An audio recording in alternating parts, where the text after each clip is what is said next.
وعلى آل سيدنا ومولانا محمد وبارك وسلم.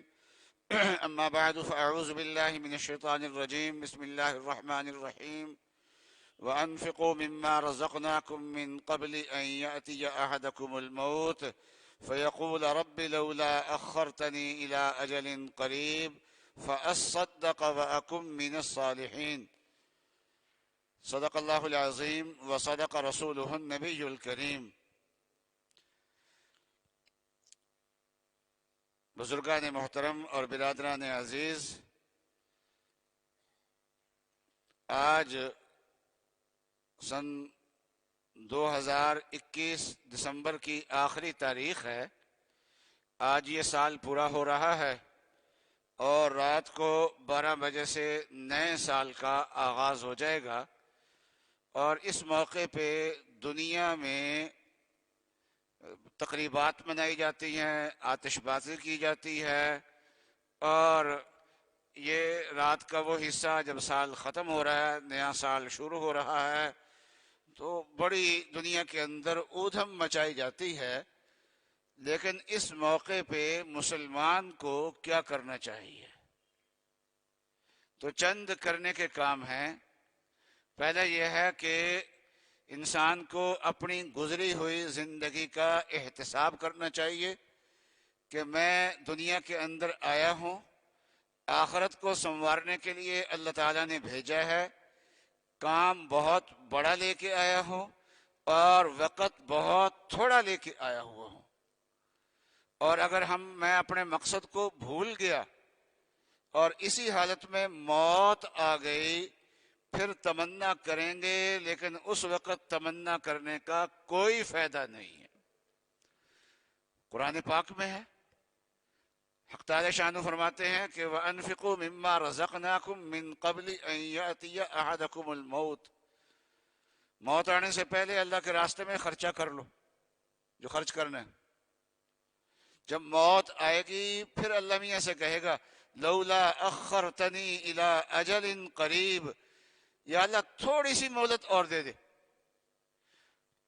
ایک دن کی مہلت اور دے دیں. اس ایک دن میں کیا کروں گا میں؟ فَأَصَّدَّقَ وَأَكُن مِّنَ الصَّالِحِينَ. میں صدقے کروں گا، میں نیک لوگوں کے اندر شمار ہو جاؤں گا، میں توبہ کر لوں گا. تو اس وقت مانگے گا لیکن وقت ملے گا نہیں. تو حق تعالی شانہ کی طرف سے جواب آئے گا وَلَن يُؤَخِّرَ اللَّهُ نَفْسًا إِذَا جَاءَ أَجَلُهَا. جب موت آ جاتی ہے، وقت آ جاتا ہے، تو پھر اس میں ایک لمحے کی بھی تاخیر نہیں ہوتی. فرمایا حاسبوا انفسکم قبل ان تحاسبوا. گزری ہوئی زندگی کے انسان کو حساب کرنا چاہیے کہ میری زندگی جو گزر گئی ہے وہ کیسی گزری ہے. گزری ہوئی زندگی کا اگر وہ زندگی ایسی ہے کہ وہ اللہ کی بارگاہ میں پیش کرنے کے قابل نہیں ہے، وہ معاصی سے پر ہے، لوگوں کی حق تلفی سے پر ہے، تو آج دنیا کے اندر وقت ہے کہ اس کا تدارک ہو سکے. ماضی کا تدارک دنیا میں نہیں ہوتا، لیکن اللہ تعالیٰ نے اس کا تدارک بتایا ہے کہ استغفار کر کے تدارک کر سکتے ہیں، اور جن کے حقوق ضائع کیے ہیں ان سے معافی مانگ کے دنیا کے اندر ہم تدارک کر سکتے ہیں. تو حضرت عمر رضی اللہ تعالیٰ عنہ کا ارشاد ہے حاسبوا انفسکم قبل ان تحاسبوا.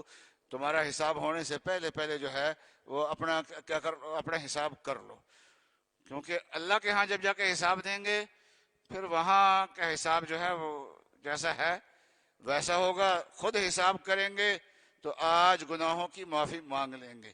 تو ایک کرنے کا کام یہ ہے کہ ہم اپنا زندگی کا محاسبہ کریں، اور دوسرا یہ ہے کہ آئندہ کے لیے عزم کر لیں کہ اب تک جو زندگی گزری ہے گزر گئی ہے، لیکن آئندہ آنے والی جو زندگی ہے تو یہ زندگی جو ہے وہ انشاءاللہ میں اللہ تعالیٰ کی مرضیات کے مطابق گزاروں گا.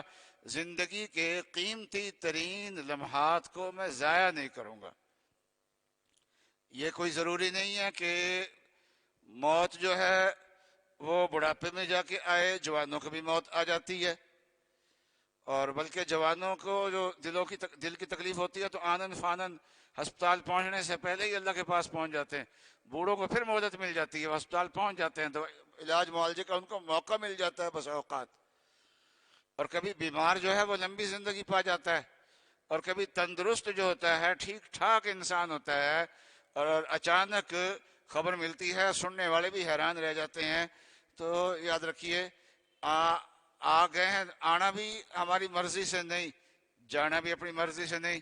خلق الموت والحیات، اللہ تعالیٰ نے موت اور حیات دونوں انہوں نے پیدا کی ہیں، ہمیں دنیا کے اندر اختیار دیا ہے، لیکن دو چیزوں کا اختیار بالکل ہی نہیں ہے، ایک دنیا میں آنے کا اختیار اور ایک دنیا سے جانے کا اختیار۔ وقت بھی اللہ نے طے کیا ہے، اور جب وقت آ جائے گا تو کان سے پکڑ کے لے جائیں گے، یہاں سے جانا ہی پڑے گا۔ ہاں، انبیاء علیہ السلام کی شان یہ ہے کہ ان سے پہلے اجازت لی جاتی ہے، جب وہ اجازت دیتے ہیں پھر ان کی روح قبض کی جاتی ہے، لیکن عام انسانوں کے ساتھ برتاؤ یہ ہے۔ اس لیے ماضی کا محاسبہ کرنا ہے، آئندہ کے لیے عزم کرنا ہے کہ اللہ، ہاں یہ اوقات کی تبدیلی میں ایک چیز اللہ تعالیٰ سے مانگنا بھی چاہیے۔ تو عربوں کے ہاں زیادہ حساب چاند کا چلتا تھا، تو چاند کے مہینوں کا حساب ہوتا تھا، تو نیا چاند نظر آتا تھا تو نئے مہینے کا آغاز ہو جاتا تھا۔ تو اس موقع پہ رسول اللہ صلی اللہ علیہ وسلم سے یہ منقول ہے، اللہم احلہ علینا بالامن والایمان والسلامت والاسلام، کہ یا اللہ یہ چاند جو نیا چڑھا ہے، یہ نئے وقت کا جو آغاز ہو رہا ہے، یہ امن اور ایمان کے ساتھ ہمارا وقت آئے، نیا مہینہ امن والا ہو، امان والا ہو، سلامتی والا ہو، خیر کے ساتھ آئے۔ یہ رسول اللہ صلی اللہ علیہ وسلم نے دعا مانگی ہے۔ تو اس سے معلوم ہوا کہ ایک وقت گزر گیا ہے، نئے وقت کا آغاز ہو رہا ہے، تو ہمیں اس موقع پہ رجوع اللہ کرنا چاہیے کہ اللہ کی طرف رجوع کریں۔ تو تین کام تو یہ کرنے کے ہیں، اور ایک کام نہ کرنے کا ہے، وہ یہ ہے کہ اس موقع پہ پٹاخے چلائے جاتے ہیں، آتش بازیاں کی جاتی ہیں۔ یہ ایک تو یہ ہے کہ یہ غفلت کی چیزیں ہیں جو انسان کو اصل کام سے ہٹانے والی چیزیں ہیں، اور جو چیز اصل کام سے ہٹانے والی ہو وہ کتنی بھی خوبصورت ہو، کتنی بھی اچھی ہو، تو اصل کام سے اگر ہٹانے والی ہے تو وہ انتہائی خسارے کی چیز ہے۔ کوئی آدمی ہے، اس نے اپنے خاندان کے کسی آدمی کے لیے سزائے موت کا فیصلہ ہو چکا ہے، اور ایک دن اپیل کرنے کا باقی رہ گیا ہے، لاہور ہائی کورٹ میں اپیل کرنے کے لیے گیا ہے، لیکن جب لاہور پہنچا تو پہلی مرتبہ لاہور جانا ہوا، تو پہلے وہ بس جو ہے جس کو جنگلہ بس کہتے ہیں وہ دیکھی، اور اس پہ بیٹھ گیا، اور فلاں جگہ فلاں جگہ فلاں جگہ وہ سیر کرتا رہا، عدالتیں بند ہو گئی۔ واپس آیا، پوچھا کہ کیا کر کے آئے ہو؟ تو آ کے بتا رہا ہے کہ جی لاہور میں یہ بھی دیکھ کے آیا ہوں، یہ بھی دیکھ کے آیا ہوں، یہ بھی دیکھ کے آیا ہوں۔ پوچھا بھی جس کام کے لیے تو گیا تھا اپیل کرنے کے لیے، سزائے موت ختم کرنے کی اپیل کرنے کے لیے، وہ اپیل بھی کی، وہ کہتا ہے وہ یہ چیزیں دیکھتے دیکھتے وہ عدالتیں بند ہو گئی تھی، وہ رہ گیا تھا پھر مجھ سے۔ اور وہ یہ زور لگا رہا ہے کہ تم دیہاتی لوگ ہو، تمہیں کیا پتا لاہور کیا چیز ہوتی ہے، اور میٹرو بس کیا ہوتی ہے، اور میٹرو ٹرین کیا ہوتی ہے، اور قائد اعظم اور علامہ اقبال کا مزار کیا ہے، بادشاہی مسجد کیا ہوتی ہے۔ رہے نا تم دیہاتی کے دیہاتی، تمہیں کسی چیز کا پتہ نہیں ہے۔ وہ کہے گا یہ تجھے پتہ چل گیا، اور تجھے اس نے خسارے میں ڈال دیا ہے۔ سب سے زیادہ خطرناک چیز انسان کے لیے جو ہوتی ہے وہ انسان کی غفلت ہوتی ہے۔ یہ وہ چیزیں ہیں جو انسان کو مقصد سے غافل کرتی ہے۔ جو چیز مقصد سے غافل کر دے اس سے انسان کو بچنا چاہیے۔ فرمایا اعلموا انما الحیات الدنیا، اللہ بھی فرماتے ہیں یقین کر لو، یہ بات ذہن نشین کر لو انما الحیات الدنیا لعب ولہو وزینۃ وتفاخر بینکم، یہ دنیا کی زندگی جو ہے نا یہ کھیل کود ہے. لہو ولعب وزینۃ، یہ زینت، تفاخر بینکم، آپس میں ایک دوسرے پہ فخر، وتکاثر فی الاموال والاولاد، مال میں ایک دوسرے سے بڑھنا چڑھنا.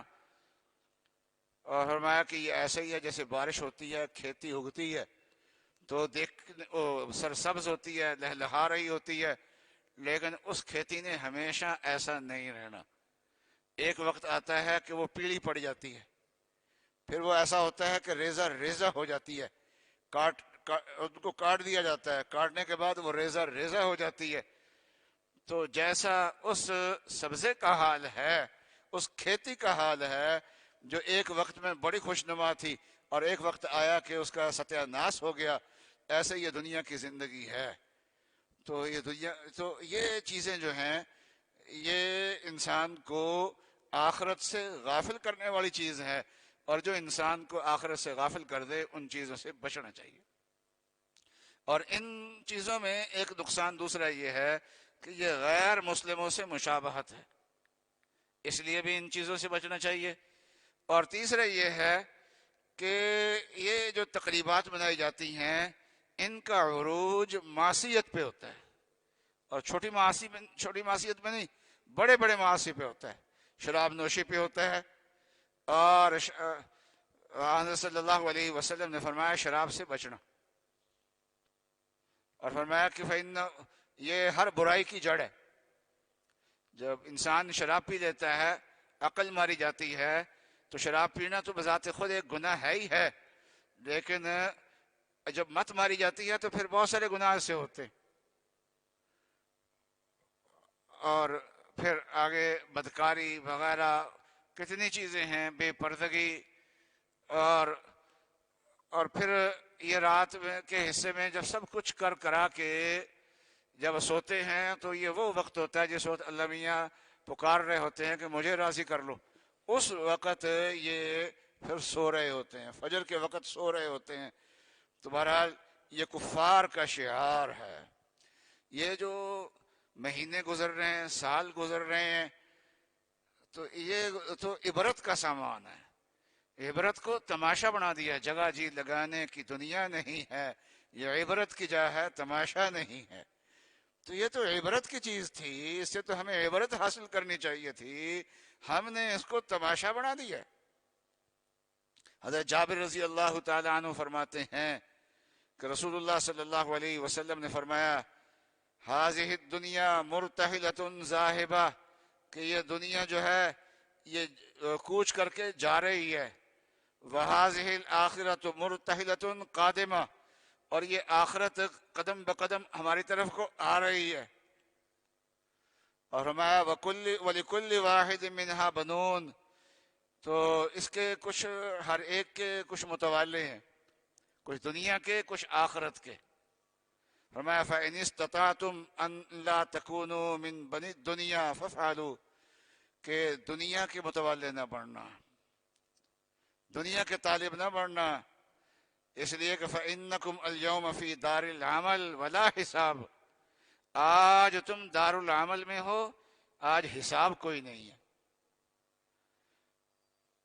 اور فرمایا وَأَنْتُمْ غَدًا فِي دَارِ الْآخِرَةِ وَلَا عَمَلَ، اور پھر تم ایک دن دار آخرت میں ہوگے، آخرت کے گھر میں ہوگے، اور اس وقت کوئی عمل نہیں ہوگا. اور ہم سمجھتے ہیں کہ آخرت تو بڑی دور ہے، نہیں. تو من ماتا فقد قامت قیامت ہو، جو آدمی مر گیا اس کی قیامت تو آ گئی. اور موت کتنے فاصلے پہ ہے، ایک اگلے سیکنڈ کا پتہ نہیں ہے. ہمارے ایک بڑے عالم تھے اور بڑے صحت مند تھے، ٹھیک ٹھاک تھے، اچانک خبر سنی کہ فوت ہو گئے. میں کراچی میں تھا، رمضان کا مہینہ تھا، تو ان کے صاحبزادے وہاں تشریف لائے. تو میں نے ان سے کہا بھی کیا ہوا آپ کے ابا کو؟ کہ کچھ بھی نہیں. اور گھر میں بچیوں کو قرآن شریف پڑھاتے تھے، کہلواتے تھے، تو بیٹی کو قرآن شریف کہنے لگے تو سورہ 3 پڑھانے لگے، اور وہ 3 پڑھا، وہ زیتون نہیں پڑھ سکے. بالکل ٹھیک ٹھاک، اور اتنی اچانک موت، اس لیے قیامت کو دور نہیں ہے، بس ایک منٹ کا بھی پتہ کوئی نہیں ہے اس کا. تو اس لیے بھائی یہ دنیا، یہ خوشیاں جو ہیں جو انسان کو غافل کر دیں. مسلمان کی خوشیاں وہ ہوتی ہیں جو اللہ کے سامنے انسان کو جھکاتی ہیں. ہم عید پڑھتے ہیں، عید مناتے ہیں تو اللہ کے سامنے سجدہ شکر کر کے کرتے ہیں. باقی نمازوں میں ہم تکبیر تحریمہ میں ایک مرتبہ اللہ اکبر کہتے ہیں، اور اس میں ہم ایک مرتبہ کے بعد 3 مرتبہ مزید کہتے ہیں، 4 مرتبہ اللہ اکبر کہتے ہیں. اللہ کی کبریائی کو بیان کرتے ہیں، بڑائی کو بیان کرتے ہیں، اللہ کی طرف متوجہ ہوتے ہیں. اور یہ غیر مسلموں کی جو تقریبات ہیں ان میں سراسر نحوست ہے، تو ان میں آخرت سے غفلت ہے، ان میں غیر مسلموں سے مشابہت ہے، ان میں معاصی ہیں. اس لیے ان چیزوں سے بہت زیادہ. اور سب سے بڑی بات یہ ہے کہ مسلمان، یہ عبرت کی چیزیں ہیں، وقت کا گزرنا، اور عبرت کو ہم نے تماشا بنا دیا ہے. تو عبرت کو جو آدمی تماشا بنا دے پھر اس کے لیے ہدایت کہاں سے آئے گی؟ جو چیزیں اللہ تعالیٰ نے عبرت کا سامان بنایا ہے. ہاں البتہ ایک اور آخری میں بات عرض کرتا ہوں، یہ جو وقت گزر رہے ہیں، چاند ہے، سورج ہے، یہ اللہ کا ایک نظام ہے. قرآن پاک پڑھیے، اللہ تعالیٰ نے اپنے اس نظام کو بار بار بیان کیا ہے، اور فرمایا کہ اس کے ذریعے سے مجھے پہچانو. ایک کرنے کا کام اس میں یہ ہے کہ اللہ کی معرفت حاصل کی جائے ان چیزوں کے ذریعے سے. تو اللہ تعالیٰ ہمیں اپنی معرفت نصیب فرمائے، اپنا قرب نصیب فرمائے، غیر مسلموں کے طریقوں سے اللہ تعالیٰ ہمیں بچائے، اللہ ہمیں غافلین میں سے نہ بنائے. وآخر دعوانا ان الحمدللہ رب العالمین. درس قرآن www.darsequran.com